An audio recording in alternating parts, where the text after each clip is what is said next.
Assalamualaikum dan salam sejahtera. Saya Nadia Azmi. Hello Doktor, kini kembali dengan episod baru, topik baru setelah berehat seketika buat sebulan yang lepas dan kini kami ingin mengucapkan selamat Hari Raya Aidilfitri kepada anda semua. Mungkin anda berada di kampung ataupun menghadiri rumah terbuka di rumah rakan. Terima kasih kerana menonton kami di TV3. Kali ini topiknya sangat menarik, sangat popular yang membelenggu pelbagai lapisan masyarakat, tak kira peringkat umur yang bagaimana dan tak kira kaum wanita ataupun lelaki.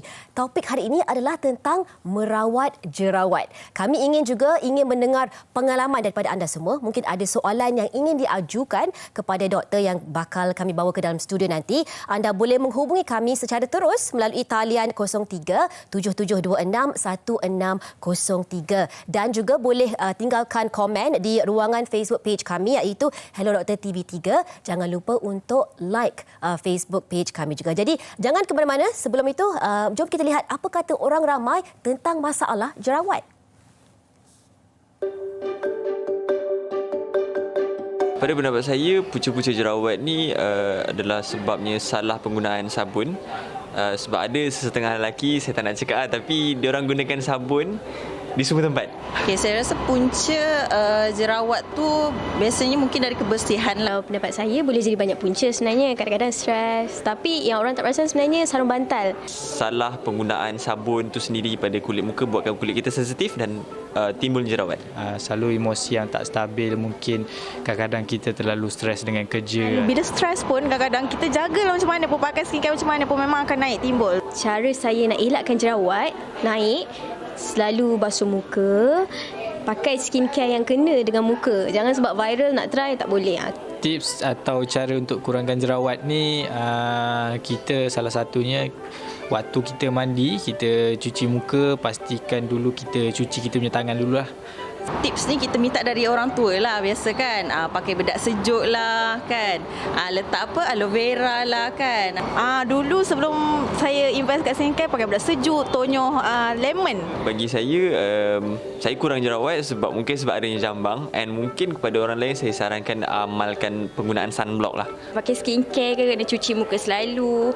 Yang paling penting, jangan gunakan produk timbang kilo.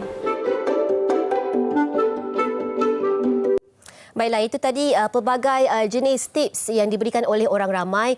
Setiap individu masalahnya berbeza, jadi mungkin rawatan yang mereka amalkan juga berbeza. Kejap lagi kita nak tahu dengan lebih lanjut, kita dapatkan penjelasan yang lebih bernas daripada pakar kita iaitu seorang doktor, pakar dermatologi iaitu Dr. Nazirin Arifin, pakar dermatologi daripada Pantai Hospital Kuala Lumpur. Jadi, Assalamualaikum Doktor. Waalaikumsalam. Terima kasih kerana bersama kami. Selamat Hari Raya juga diucapkan kepada doktor. Terima kasih kerana bersama kami di Holy Doctor. Jadi tadi kita dah lihat pandangan pelbagai individu yang mengamalkan tips ataupun amalan rawatan yang berbeza sedikit. Tapi sebelum itu doktor, kita nak tahu secara biologi ataupun saintifiknya jerawat ni macam mana dia berlaku? Adakah ia gumpalan darah ke ataupun minyak ke yang terkumpul di atas kulit kita? Bagaimana ia berlaku jerawat ni? Sebelum kita dengar lebih lanjut lagi, macam mana doktor jerawat ni berlaku?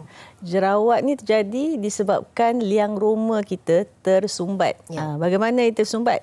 Disebabkan oleh gumpalan kulit mati bercampur dengan minyak semula jadi yang keluar daripada permukaan kulit kita. Dia bergumpal, clog the pores.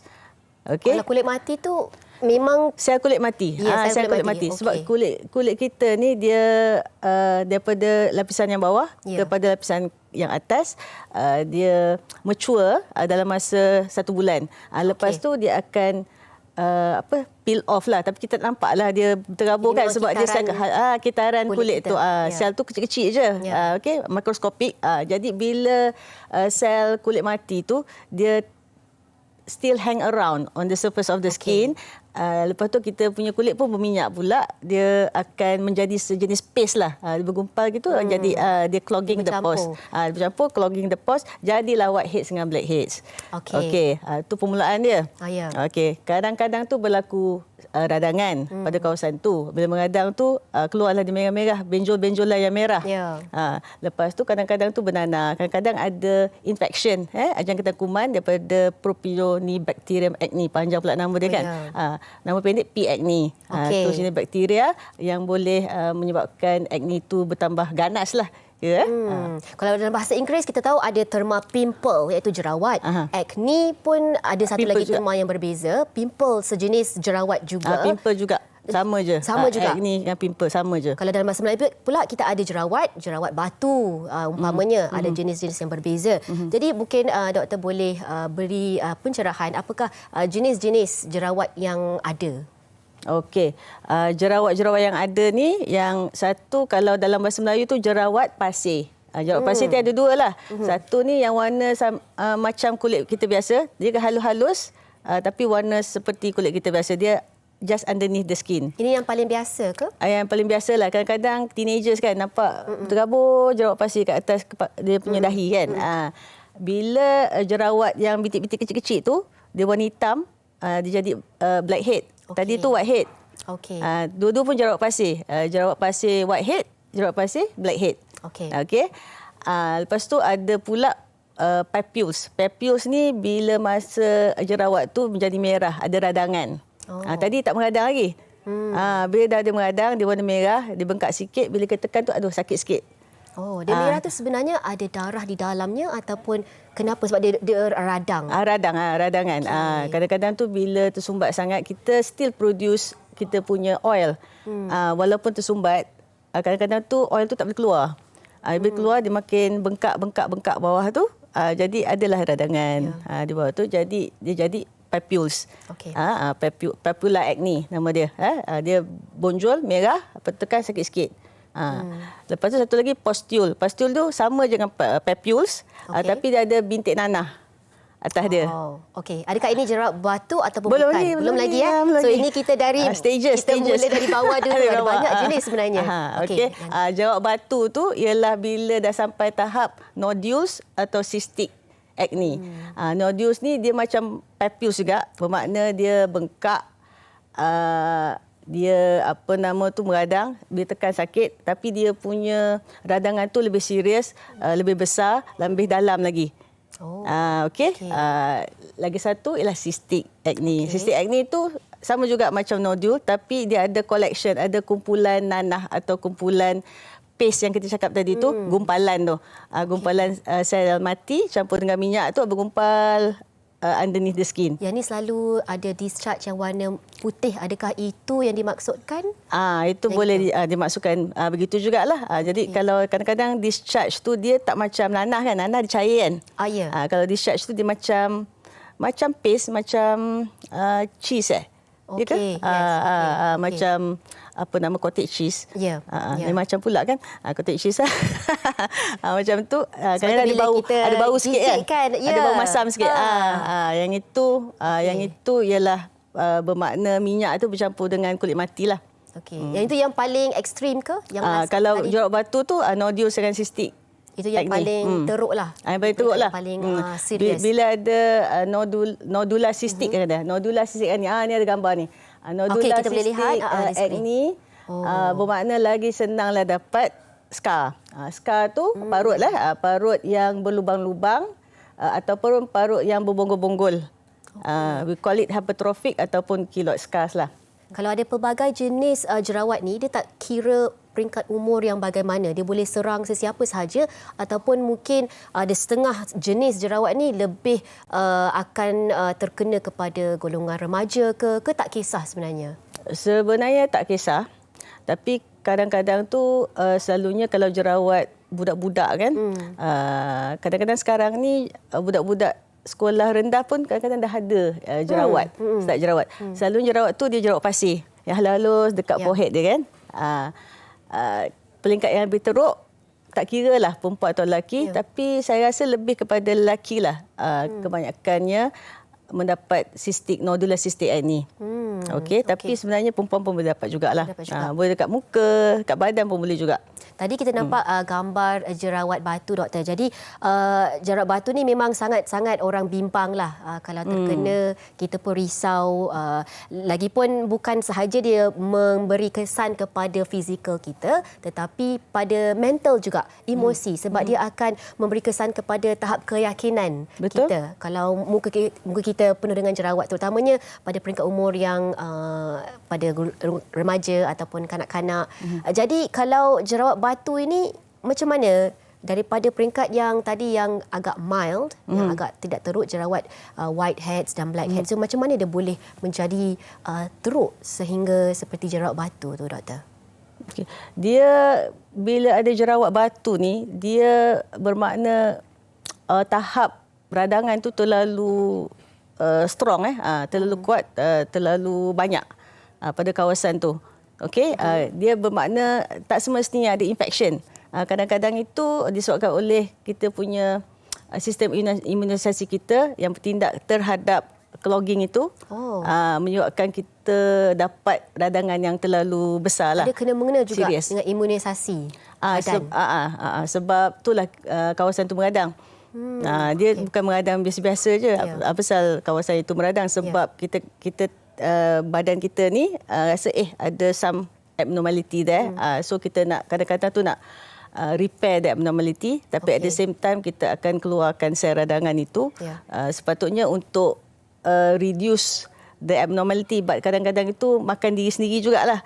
Maknanya sebab tu kadang-kadang kalau kita ada jangkitan kuman kan, some people ada what we call extreme multi-system failure. Kita punya own antibody akan bertindak menjejaskan tubuh badan kita secara bahayalah. Sebab immunity setiap individu berbeza. Kalau kita over, immune system kita terover sikit, jadi macam itulah. Jadi ini bergantung pada sistem immune system kita lah. Kita ada soalan daripada penonton kita di Facebook. Yang ini adalah daripada Daniel Mukris yang bertanya, kenapa jerawat saya selalu tumbuh dekat tempat yang sama, doktor? Macam tadi doktor sebut tadi. Tapi doktor, nanti dulu kita akan tahu jawapannya selepas kita berehat untuk seketika. Jadi jangan ke mana-mana.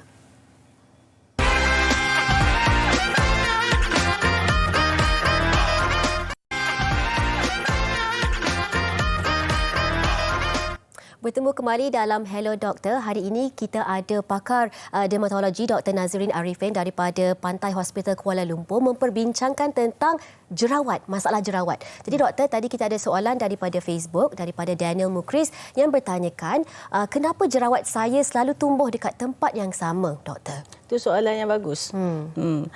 Saya pun ada dapat soalan-soalan begini daripada pasien saya sendiri. Jadi bila dah ada jerawat pertama kali di satu kawasan tu, dah ada abnormality, dah ada clogging. Dah ada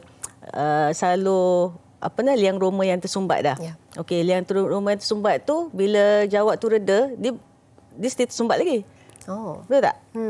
Unless kalau you do treatment for it. So bila tersumbat lagi, jadi senanglah dia akan meradang balik. Betul tak? Sel-sel radangan pun memang dah sedia ada kat situ. Cuma dia surut atau dia naik balik. Bila surut tu kita selalu ingat dah habis, dah hilang. Tetapi sebenarnya tertutup lagi. Kita punya liang-liang roma tu masih tertutup lagi. Kadang-kadang kalau dalam jenis acne nodule, okey, dia bengkak besar. Lepas tu dia surut, tapi kadang-kadang kita boleh pegang tu macam keras-keras sikit underneath, tapi dia tak sakit. Kita ingat dah reda dah, tapi radangan tu belum settle completely.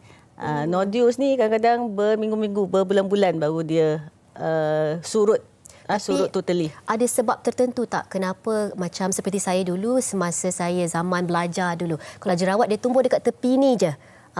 Kalau every time without fail dia akan keluar muncul dekat tempat yang sama sebenarnya, bukan tempat lain dekat muka. Ada sebab tertentu ke kenapa terjadi macam tu, doktor? Kat mana? Kat tepi ni. Kadang-kadang tu mungkin cara kita apply kita punya moisturizer atau leave on products, kadang-kadang kita suka naik ke atas macam tu kan, sebab anti-aging kan perempuan kan. Sebenarnya kurang elok lah. Sebenarnya baik Jadi itu mungkin menjadi penyebab, boleh menjadi penyebab. Dabbing kalau you senang dapat jerawat, basically lagi bagus kalau you dab aja. Ni kalau orang ada senang dapat jerawat lah. Jangan buat anti-aging. Okay. Lagi nombor 2, mungkin you tak cuci betul-betul kat sini. Sebab selalu kita make up lebih kat tengah kan. So cuci banyak-banyak, lepas tu kat sini lebih kurang kita lupa kan? Dekat kawasan yang lain. Lupa kawasan tu. Kadang-kadang tu mungkin daripada hair product kita. Kalau kita ada hair product yang jenis berminyak, serum, kadang-kadang lepas warna rambut ke apa ke, kita punya rambut terlalu kering, kita ada treatment for the hair, kadang-kadang tu berminyak ke apa ke, lepas tu rambut tu tutup kawasan ni, mungkin jugalah. Dan setengah wanita tu yang pakai tudung, sebab dia terkepam dekat sini kan. Jadi pergeseran antara kulit dia dengan tudung tu, sel kulit mati dengan minyak, dengan peluh tu bergentel-gentel, dia berkumpul di sini. Berkumpul, dia ada clogging kat situ. Okey, itu antara punca-punca yang menyebabkan jerawat. Selain daripada itu, doktor, apakah punca-punca lain yang menyebabkan pelbagai jenis jerawat yang doktor dah terangkan tadi? Punca-punca boleh disebabkan keturunan juga. Katalah mak ayah, adik-beradik ada yang banyak jerawat, jadi kemungkinan kita untuk mendapat jerawat adalah lebih. Kalau kita tengok di skrin, doktor, jenis parut. Ni parut. Ni parut pula. Ini adalah selepas berlakunya jerawat, parut pula, masalah lain pula yang kita kena hadap. Itu satu ialah tadi kalau ada family history lah of jerawat. Nombor 2, kalau kita terlalu banyak keluarkan androgen atau DHT, dihidroksitestosteron, hormon lelaki dan perempuan pun ada hormon lelaki juga. Kalau lelaki ada hormon lelaki, cuma dia punya level dia tinggi atau rendah. Kalau kita banyak androgen atau DHT bebas yang banyak, then kita lebih senang untuk keluar jerawat lah. Okay. Daripada tu, sebab kita punya hormon tu level terlalu tinggi, kita punya liang roma kadang-kadang terbesar sikit, pengeluaran minyak akan berlebihan lagi daripada biasa. Okey, lepas tu biasalah combination of liang roma yang besar dan minyak tu, lepas tu sel mati kulit bergentel, menyumbatkan liang-liang roma. Stres pun boleh menjadi. Betul tak? Kalau dulu ingat masa exam dulu SRP dulu, SPM. Tak tahu you apa dulu? PMR. PMR. Keluar jawab tak masa tu? Yelah, masa itulah sebenarnya masa universiti, masa kita zaman belajar banyak berfikir. Stres pun boleh menyebabkan kita mengeluarkan lebih jerawat lah. Ada pelbagai punca, doktor. Kita ada satu soalan daripada seorang selebriti juga. Jom kita tengok apakah soalannya.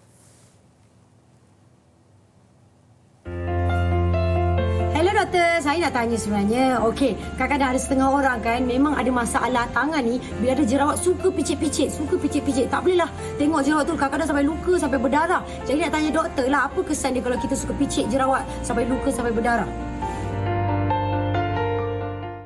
Doktor, picit. Memang antara kami ni semua memang geram sebenarnya nak picit, sebab dah tengok tak cantik dekat cermin tu. Kita nak hilangkan dengan segera. Ingat, picit tu adalah solusinya. Tapi apakah implikasinya, doktor, sebenarnya kalau kita nak picit jerawat? Okey. Masalah ni kadang-kadang saya sendiri pun gatal juga tangan tu nak juga buat. Betul. Lambatnya jerawat ni nak surut kan. Ini macam ada bintik kecil kat atas ni, mungkin boleh keluar ni. Masalahnya kadang-kadang bila kita picit sendiri tu, kita terpicit lebih. Bila terpicit lebih tu akan mengeluarkan parut, kesan selalunya kehitam-hitaman lah.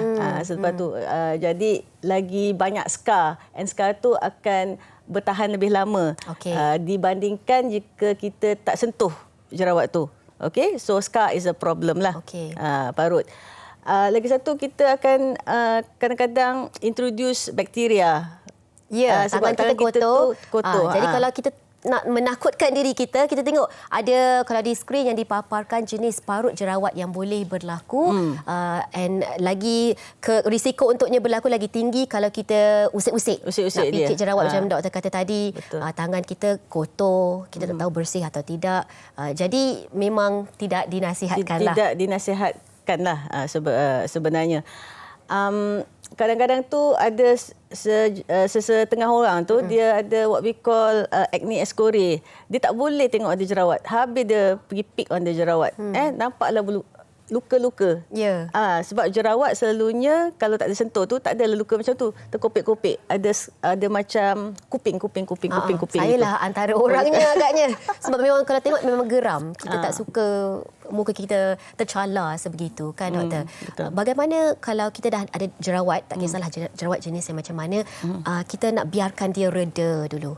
Hilang secara natural lah. Yang itulah yang terbaik kan doktor.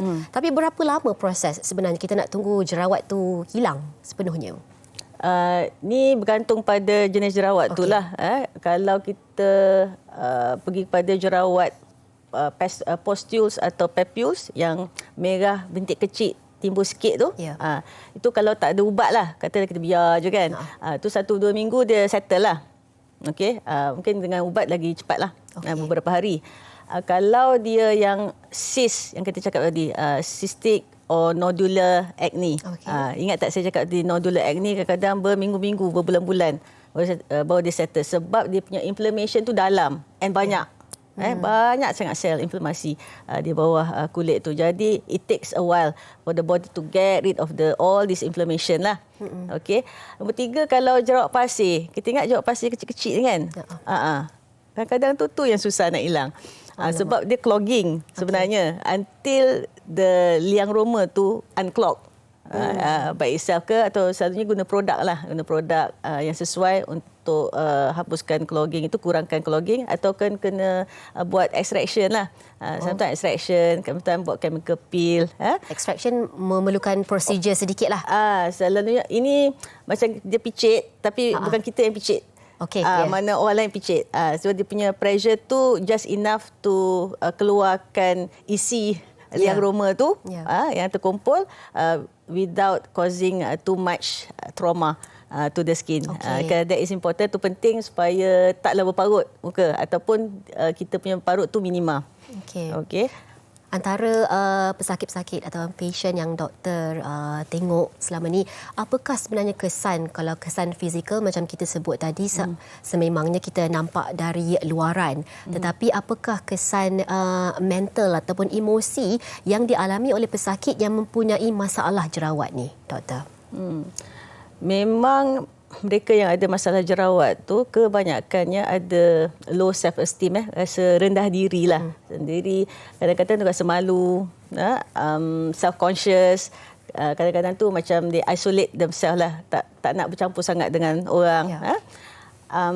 And ini kalau katalah budak-budak sekolah ini bermasalah juga sebab dia tak reach dia full potential at school. Mungkin dia malah nak join co-curriculum ke apa ke, kalau nak jawab soalan cikgu tanya, dia malah nak angkat tangan, duduk tunduk je kan. Jadi peringkat umur di mana pandangan rakan-rakannya sangat penting. Ya, betul. Lepas tu setengah pula kalau wanita ke apa ke, mungkin dia pakailah tempik makeup tebal-tebal nak kurangkan the look of the jerawat tu lah dengan parut-parut dia sekali kan. Masalahnya bila tempik banyak-banyak makeup tu akan menyebabkan lebih masalah lain pula. Masalah liang roma tersumbat tu lebih tinggi lah kan. Lagi lebih banyak jerawat yang keluar. Kadang-kadang dia orang wanita lagi, dia letakkan dia punya rambut tu, dia tutup. Dia tutup dahi dia, tutup side of the face kan, supaya nak mengelakkan orang pandang kesan jerawat dan sebagainya. Kita kena lebih berhati-hati lah. Kalau kes-kes yang ekstrim tu boleh menyebabkan depression. Memang doktor pernah lihat lah. Ada yang murung ataupun social phobia, dia tak nak campur orang lah kan. Tak nak campur orang. Setengah kalau yang lelaki mungkin dia tak nak masuk sukan-sukan yang sukan renang ke apa, sebab kena pakai shorts kan. Jadi boleh mengurangkan interaksi, keyakinan diri, interaksi dengan masyarakat jugalah. Doktor, kita ada lagi soalan daripada Facebook. Kali ini daripada Mary Anna. Hello doktor, selamat Hari Raya. Saya nak tanya, adakah pemakanan sedikit sebanyak memberi kesan terhadap jerawat? Tapi doktor, jangan jawab dulu. Kita akan berehat seketika, kembali selepas ini.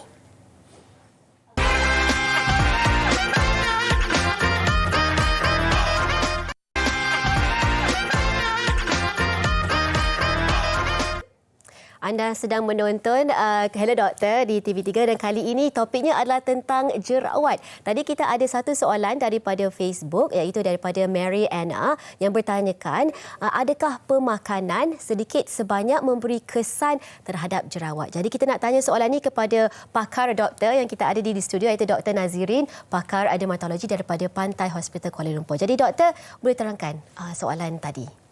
Okey, bila kita ada jerawat, ya, makanan yang high in sugar lah, yang manis-manis, kek ke coklat ke, boleh menyebabkan akne kita bertambah, jerawat kita bertambah. High glycemic, orang kata high glycemic index punya makanan, karbohidrat yang putih lah, nasi, roti, white potato pun boleh juga menyebabkan jerawat tu naik dengan bertambah lah. Ada juga study, is a retrospective study. Bermakna bukan retrospective study ni, dia orang tu dah ada jerawat, lepas tu dia bagi questionnaire, tanya, okay, you makan apa? You minum susu. Dia punya study ni pasal susu lembu. Grup yang minum susu lembu banyak dengan grup yang minum susu lembu sikit. Okey. Tahap akne dia macam mana? Didapati akne tu ada lebih kepada mereka yang minum lebih susu lembu. Tapi buat sementara ni kadang-kadang dia orang cakap pasal dairy products. There's no strong evidence that barang-barang dairy, bermakna cheese ke, produk tenusu lah. Tenusu. Cow's milk, macam dia punya retrospective study tu suggest that. Okay. But cheese atau apa lagi, yogurt lah. Yogurt tu kita tak tahu lagi. Mungkin ya, mungkin tak. Nanti kita kena tunggulah study-study yang selepas ini. Tapi yang sememangnya peranan diet memang ada kesannya terhadap kita punya pembentukan ataupun penyebab jerawat lah. Diet perlu kita lihat penting dalam kehidupan seharian kita, doktor. Betul. Especially yang high sugar lah, and high glycemic index punya makanan. Itu perlu dipantau lah. Orang kata we are what we eat, kan? Betul. Betul. Doktor, it goes the same with the skin jugalah. Kita juga tidak keseorangan dalam studio sekarang ni. Kita ada tetamu istimewa juga iaitu Hafriz Adam, seorang selebriti dan juga pelakon yang akan berkongsi pengalaman beliau tentang masalah jerawat ni. Kalau kita tengok sekarang memang licin muka Hafriz je lah. Selalu keluar di kaca TV, di drama dan berlakon dan sebagainya. Tetapi sebenarnya Hafriz pernah mengalami masalah jerawat yang agak teruk. Kita akan dengar nanti daripada Hafriz nanti. Tetapi sebelum itu, Dr. Nazirin, kita selama ni dalam perbincangan kita fokus jerawat di muka sahaja. Tetapi sebenarnya jerawat ini boleh muncul di tempat lain juga, di bahagian tubuh badan kita, termasuk di kawasan sulit. Hafriz tadi pun ada mengangguk, mungkin ada pengalaman, boleh kongsikan nanti. Jadi doktor boleh terangkan apakah jenis jerawat yang berbeza yang bukan sahaja di muka tetapi boleh muncul juga di tempat lain di badan kita. Jerawat yang nombor 2 yang paling ketara yang selalu kita jumpa selain daripada muka ialah jerawat kat badan, dekat dada dan kat belakang lah. Orang putih kata back knee. Back acne, disambung ke back knee. Okey. Ini disebabkan sama juga, disebabkan oleh kita punya liang roma tu sumbat oleh minyak bercampur dengan sel kulit yang mati. Dia clog, lepas tu jadilah jerawat. Dia lagi senang nak dapat in people who do backpacking. Kan kadang-kadang travel from continent to continent, from country to country, apa semua dia pakai backpack, kan.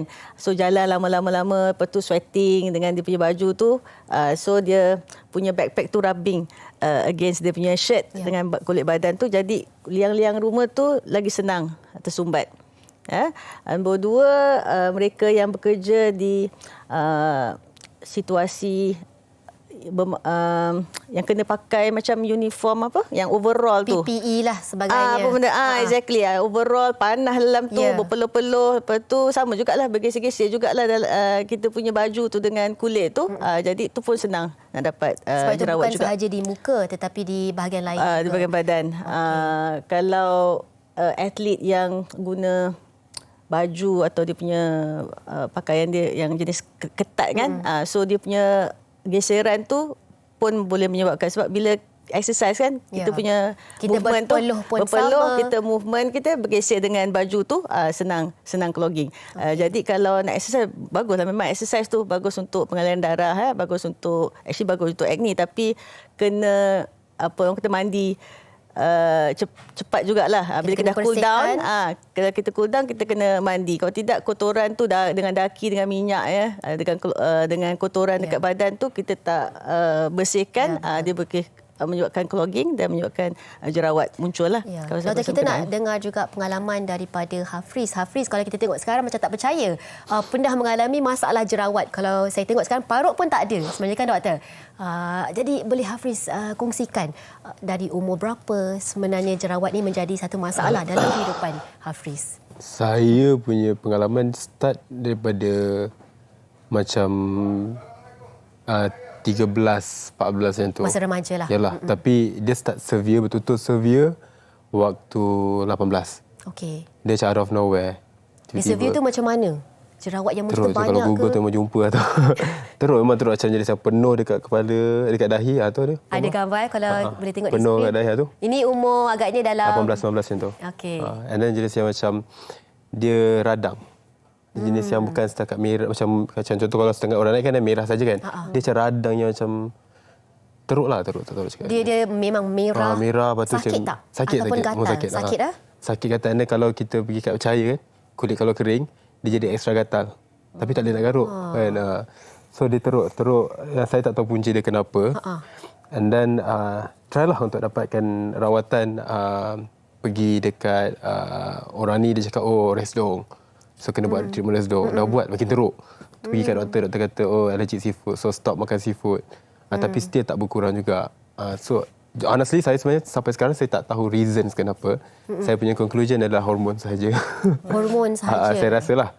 Sebab after saya 23 macam 24 macam tu, dia dah started to macam clear. Dia akan ada lah macam once in a while, tapi tak severe macam dulu. Tak severe. Tadi doktor sebut diet memang memainkan peranan yang boleh menjadi penyebab jerawat. Bagaimana pula hormon, doktor? Macam tadi Hafriz ada sebut. Betul, bila kita ada hormon bebas androgen dengan DHT deoksitestosteron yang tinggi, of course orang lelaki memanglah dia punya DHT dia dengan androgen lagi tinggi. Jadi lebih cenderung untuk mendapat jerawat, dan jerawat tu boleh jerawat batu lah, jerawat besar-besar. Sebab tu dia orang lelaki lagi senang dapat jerawat batu daripada wanita lah. Okey.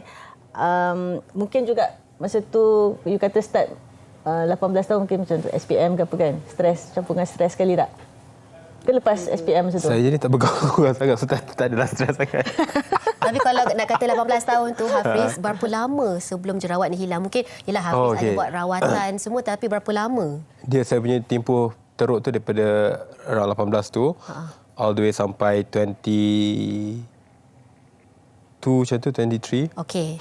And then 23 dia ada tapi tak teruk macam dulu. Dia started tu macam clear up lah. Tetapi ini disusuli ataupun diiringi dengan rawatan lah. Tu tak ada belum lagi. Sebab tu saya punya conclusion adalah mungkin hormon kot macam tu. Mungkin. Saya start lebih cuci muka tak masa tu? Lagi macam cuma saya lebih aware dengan apa benda saya guna. Okey. Contohnya macam dulu doktor cakap macam orang cakap ni allergic, ni kata resdung. So saya cuba ambil tahu macam apa yang saya boleh makan, apa yang saya tak boleh makan. Apa yang boleh trigger lagi. Contoh macam kulit saya macam combination, sekejap oily, sekejap dikering apa semua. So saya kena tahu apa yang saya boleh pakai dengan tak boleh pakai waktu tu. Contoh bila kalau kita oily, kita pakai benda, contoh moisturizer dulu sekarang berbeza lah. Dulu macam kalau berminyak betul-betul berminyak kan. So macam benda tu akan lagi menyebabkan kita punya kulit lebih teruk condition dia. Tapi saya ada baca juga kalau kulit tengah meradang teruk, jangan kalau kulit tengah kering jangan exfoliate. Sebab benda tu akan lagi teruk. So saya belajar untuk jaga skin saya. Ada pelbagai jenis rawatan. Kita akan bincangkan dengan lebih lanjut tentang jenis-jenis rawatan yang ada. Itu pastinya penonton kita nak tahu. Tapi sebelum itu, kita ada sedikit laporan istimewa ataupun khas tentang masalah jerawat. Mari kita lihat.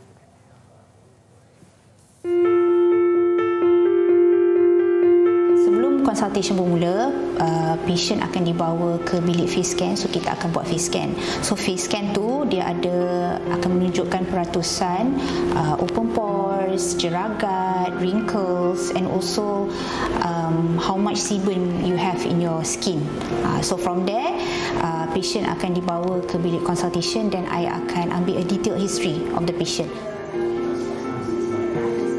So dalam kes ni, patient ni ada masalah jerawat, okay. I think precipitated by her pregnancy.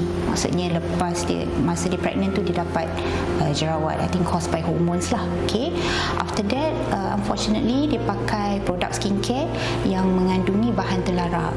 So dia lagi exaggerate the jerawat, lagi naik banyak. So she decided to come and dapatkan rawatan di klinik kami.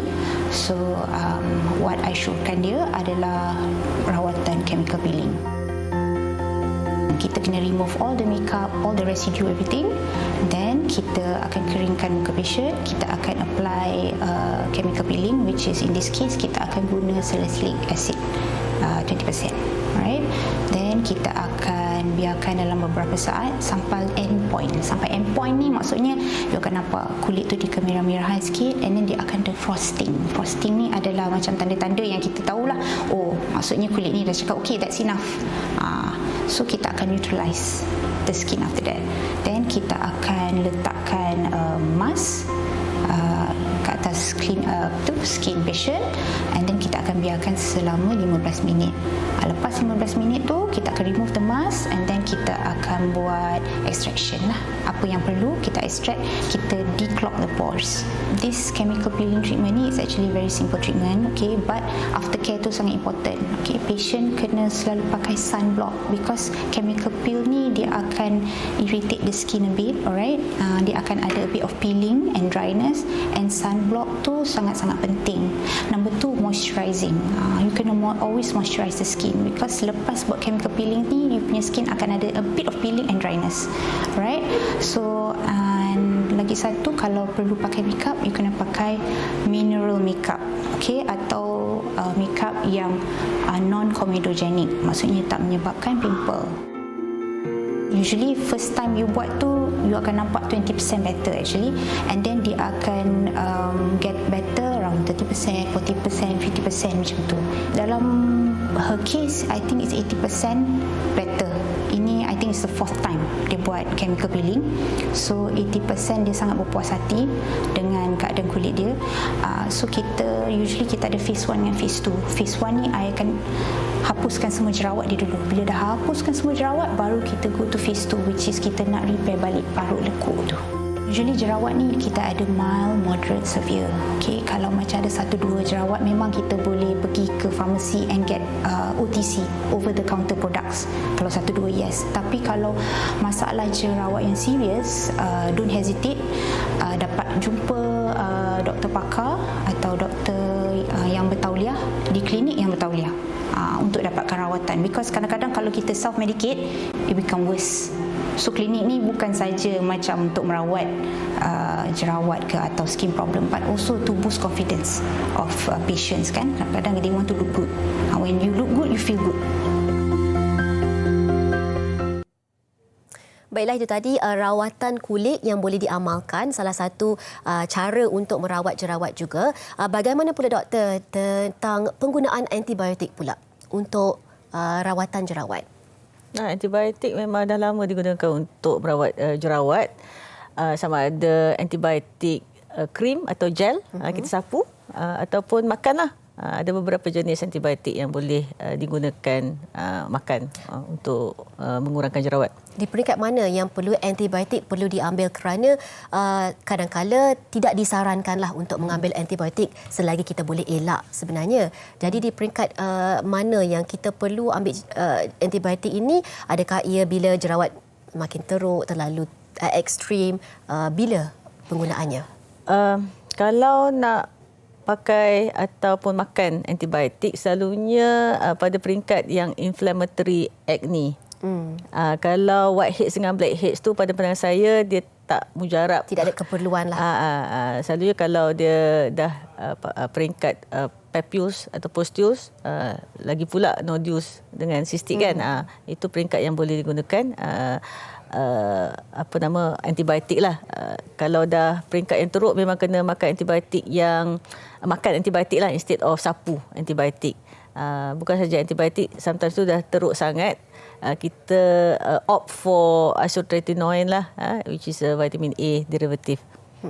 Okey, tadi Hafriz ada sebut dari umur 18 tu bila jerawat tu dah teruk muncul, umur 22 dia tiba-tiba hilang jerawat itu. Tetapi pada masa itu Hafriz dah berjumpa dengan doktor ataupun selepas umur 22 tu baru mengambil konsultasi dengan doktor? Dia taklah terus hilang, dia macam dia less aktif lah waktu 22 tu.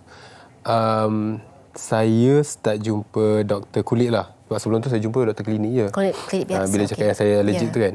So bila saya jumpa doktor kulit, waktu umur saya 24 sebenarnya. Okey. Sebab saya waktu tu tengah bekerja, tengah shoot. Tiba-tiba dia macam start aktif. Jadi dah risau lah sebab tengah berjalan punya ni kan, shooting. So jumpa dia kata, okey, adalah macam doktor cakap, kita kena ambil. Dia suggest saya antibiotik dulu. Okey. And then dia suruh try for 2 weeks. And then dia cakap kalau tak berkesan, dan ada stronger punya, which is Accutane. Okey. Accutane tu isotretinoin lah. Pil juga. Yang isotretinoin yang cakap tu, nama lain tu Accutane. Dia ada nama samaran. Yelah, banyak nama-nama dia ada panggilan dia. Dia nama generik ataupun nama brand lah. Ya, betul. Cuma bila macam makan ubat macam tu, doktor kata dia ada cycle dia.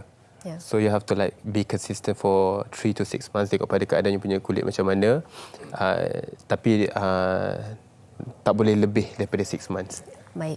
Dia ada disiplin tu penting juga. Ya. Kita ada satu soalan lagi daripada Facebook, daripada Fadilah Adriana. Saya bukan seorang yang mempunyai masalah jerawat, tetapi sering ada bisul. Bisul daripada kecil. Jadi jerawat yang besar, keras dan tiada mata yang sekali-sekala naik di wajah saya. Adakah itu dikira sebagai jerawat batu ataupun bisul? Dan apakah risiko jerawat batu ini bagi pesakit psoriasis? Kerana beberapa bulan lepas flare saya naik menjadi lebih teruk, merebak satu badan yang asalnya bermula daripada jerawat. Mungkin ini ada berlaku dengan penonton kita yang sedang menonton Hello Doktor juga, tetapi sebelum kita dapatkan pandangan doktor, kita akan berehat untuk seketika. Jadi jangan ke mana-mana.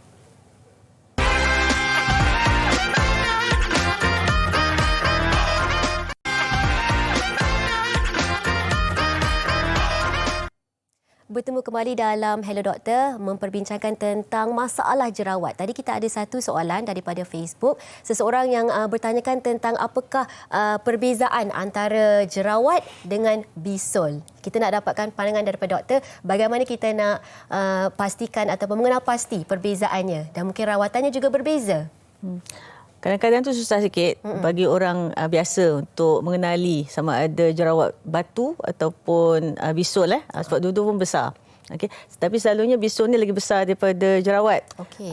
Kalau nak kira kita boleh tengok di kaca TV. Okey.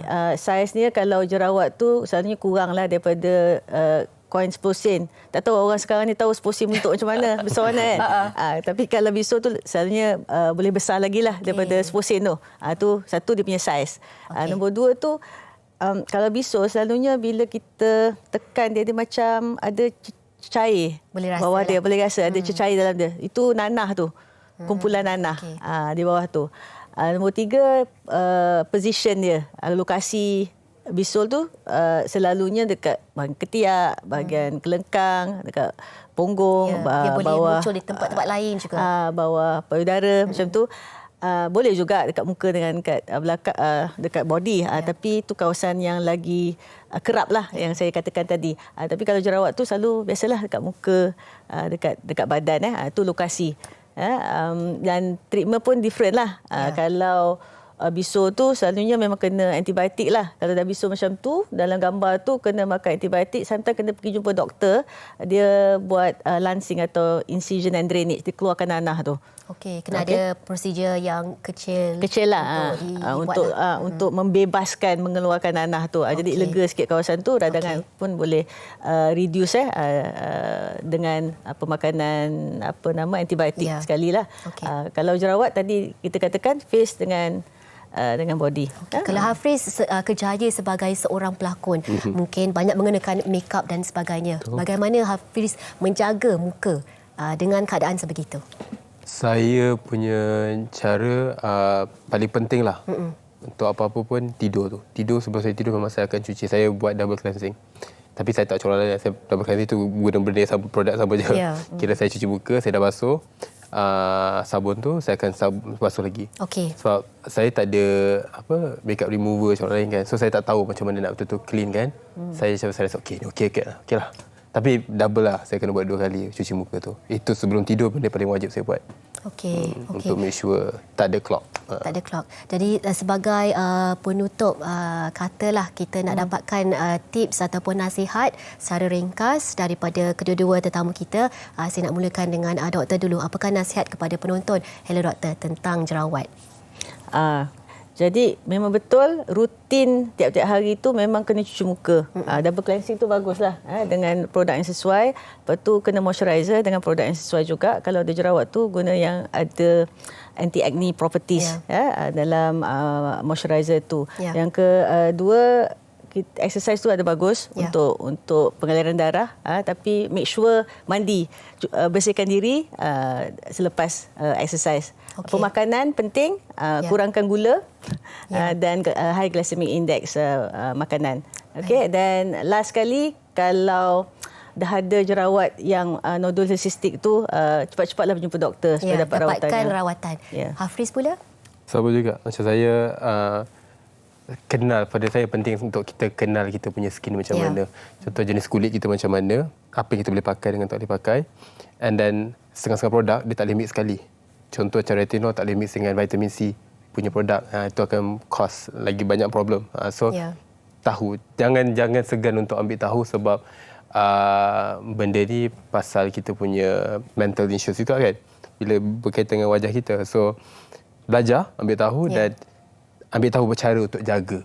As simple as that. And then pemakanan, macam doktor cakap, ada pemakanan jaga, exercise supaya boleh buang toksin dalam badan, semua benda.